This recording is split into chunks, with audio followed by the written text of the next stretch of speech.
just when you thought espresso couldn't get any more intricate, any more complicated, or any more labor intensive, something new crawls out of the deepest, darkest depths of coffee forums. So today we are talking about the staccato shot.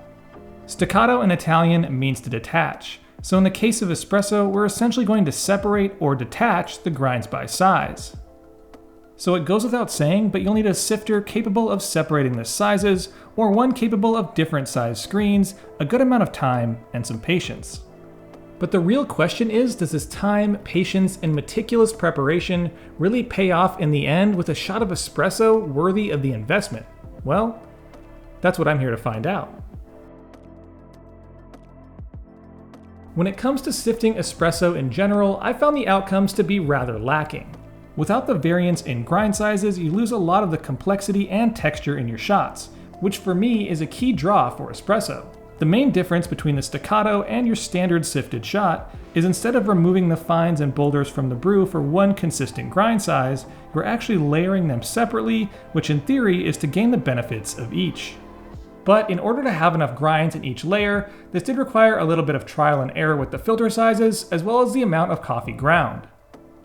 After a couple of tests, I found 30 grams of coffee and using the 400 and 600 micron filters worked the best for me, allowing enough grinds to come through on each level to properly ratio each layer in the portafilter. Starting with the 4 grams of fines, I distribute them evenly and tamp if possible. I found that my Cafe Latte tamper actually works really well for these low-level tamps. Next, repeat that step with 4 grams of the coarser coffee, which is the top layer of the sifter. And finally topped off by 9 grams of the mid-size grind and tamped one last time. So after all that grinding, sifting, and preparation, it's time to pull the shot and see how it measures up to a shot of the same coffee unsifted. Each pull is made with a 17 gram dose and a yield of 34 grams, all in about 20 seconds. The initial thing I noticed about the staccato is its more appealing and stronger aroma than the standard pull. Also, while stirring, I noticed that its crema is a little thinner than the standard as well. And when it comes to the flavor of the staccato, it does stand out in terms of clarity, but it did result in lower texture and balance when compared to the standard. When tested for extraction, it also produced lower numbers, which I will say isn't inherently a sign of lower quality, but in this case, my preferences and taste lie with the standard unsifted, unlayered shot. It was a struggle to get a smooth and clean extraction with the layered shots. Maybe with more tools and time it can happen, but I can't help but think this is where a majority of the taste and extraction differences come from.